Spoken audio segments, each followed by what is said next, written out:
Proyek IKN Nusantara juga menyisakan kisah tentang warga-warga setempat yang harus kehilangan lahan dan rumahnya karena masuk kawasan ibu kota negara yang baru di Kabupaten Penajam Pasir Utara, PPU, Kalimantan Timur. Sejumlah warga di Kecamatan Sepaku, Kabupaten PPU, Kaltim harus terdampak proyek IKN Nusantara hingga harus menyingkir dari tempatnya hidup dan menggantungkan hidupnya. Sebagian masih menunggu giliran untuk tersingkir.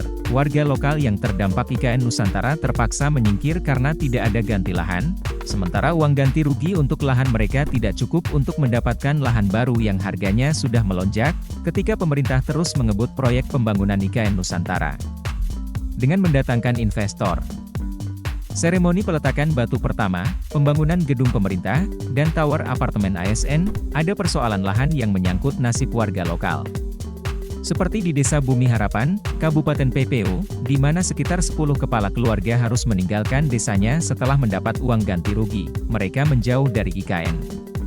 Ada yang pindah ke Penajam, Petung Kabupaten Pasir yang berbatasan dengan PPU, rumah yang dihuni keluarga syarat tepat di tepi jalan utama menuju lokasi proyek pembangunan Ibu Kota Negara Nusantara, IKN, tak begitu jauh dari titik nol IKN. Setiap hari sejak pagi, kendaraan besar untuk proyek IKN berlalu lalang.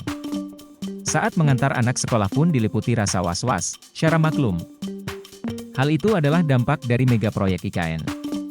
Namun yang membuatnya berkecil hati, warga lokal yang tak diberi perhatian dan terkesan ingin menyingkirkan warga lokal, beberapa tetangga syara di RT 10 sudah pergi meninggalkan kampungnya setelah lahan dan rumah dibebaskan pemerintah untuk IKN, ganti rugi yang diperoleh warga hanya berupa uang, tanpa diberi lahan baru ataupun relokasi. Setelah terima uang ganti rugi yang nilainya jauh dari harga pasaran, mau tak mau warga pergi mencari lahan yang lebih murah. Rumah semi permanen yang dibangun di atas lahan 700 meter persegi itu sudah dipatok tim pengadaan tanah IKN oleh Badan Pertahanan Nasional, BPN, Kabupaten PPU sejak Februari 2022 lalu. Rumah syara dan tetangganya Rania, 58, jadi batas kawasan inti pusat pemerintahan, KIP, IKN. Papan pelang patok batas KIP IKN dipatok di sela rumah kedua rumah itu. Syara dan suaminya hanya tunggu giliran.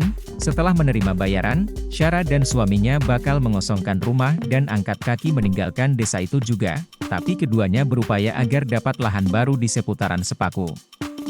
Supaya tak terlalu jauh dari IKN, nasib serupa juga dialami dua tetangganya Rania dan Teguh Prasetyo. Teguh belum memutuskan pindah kemana. Dia masih mencari dan berharap bisa dapat lahan di sekitar IKN. Banyak warga mencari lahan jauh dari IKN agar bisa memperoleh lahan yang pas di kantong.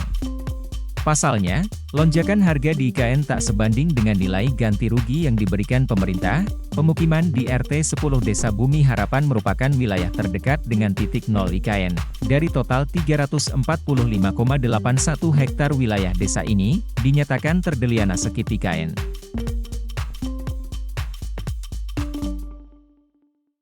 Download Tribun X sekarang, menghadirkan lokal menjadi Indonesia.